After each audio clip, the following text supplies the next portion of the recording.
So in today's video, we are going to dismantle the head unit and try to figure out what is going on inside of here. We have one of the original Evolution Cart D5 ones without Apple CarPlay on it. And I want to see if it's possible for us to not pay $1,000 for a new replacement screen and just switch out what's going on inside.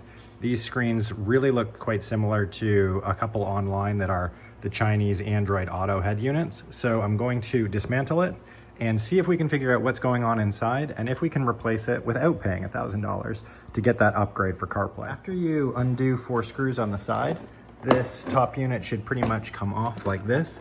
And you can see now inside of the case, we just have a collection of about 10 Phillips screws around here to pull the case off. So I'm gonna pull the case off and we'll try to see what's inside. All right, so once you take the screws out of the back, that will allow you access to the inside here, where we can see that the unit, I pulled off the front one, is pretty much just plugged in. I got a collection of pins that I'm gonna take a picture of, the antenna likely for the radio. So I'm gonna take a picture of everything so when I put it back together, I know where it was, but so far this is what's going on the back. I'm gonna unplug this and put it on the workbench. So once you pop out all the plugs from up here, the only downfall is that one of them seems like maybe it's the power lead or something, and the connector is kind of hidden underneath here.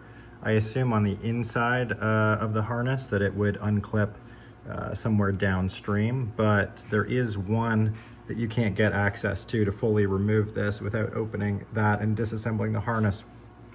So one thing I might do is take out these 4 screws and just pull it off the board. Okay, so after we undo those 4 screws and flip this up, you can kind of see that the whole bottom half is really just the screen, the touchscreen display. The logic board is up here. There looks like there are 4 more screws holding that in so that I can take that pin out and then potentially look at the other side of the board. So I may undo those 4 more screws just to get this disconnected so we can bring it to the workbench. Okay, so now that the board's free, I can just pull out this one last connector back here and we'll be able to put it on the workbench. So once it's out, you can see that the shape and size make it look almost identical to the Android 10.1 inch, this kind of the cheaper Android CarPlay units that have this curve on them. You can find them on Amazon for around $100 or so. So it does look like the very similar unit. I mean, you can see up here on the side, you know, your mic, the reset, and kind of how this angle curves in. The casing itself looks very similar to other readily available Android CarPlay units.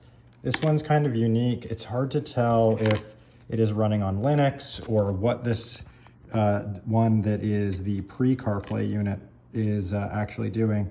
This board obviously here is a touch controller, but it has other built-in components like your antenna, JST connectors for all of the turn signals and blinkers and other things like that, and a fuse there built into the board. So I'm going to do a little bit more research, and I'm going to try to see if we can come up with a way to get that Android CarPlay head unit that is about this exact same shape and size into our case and find a way to upgrade the Evolution D5 without CarPlay to one with CarPlay and maybe add a couple other features while we're at it. So this video was just the disassembly and kind of exploration if you ever were wondering what's going on inside of your head unit and how to get into it. For final measurements, those who are interested, the outside casing at the bottom is about 8.5 inches across, while at the top you're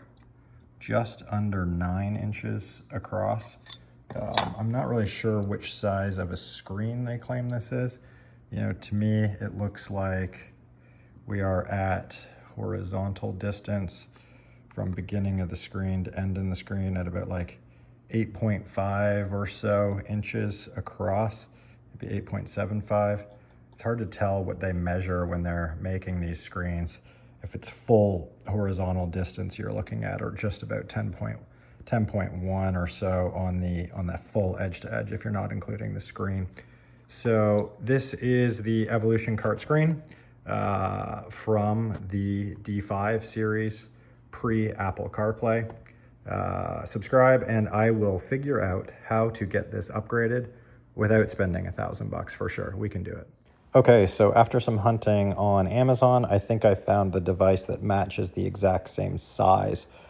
This one here in the 9-inch model has 228 mils on the top, 218 mils on the bottom, which is exactly what ours has. And looking at some of the ports, they even look like the ports might even line up exactly with the JST connectors that we have.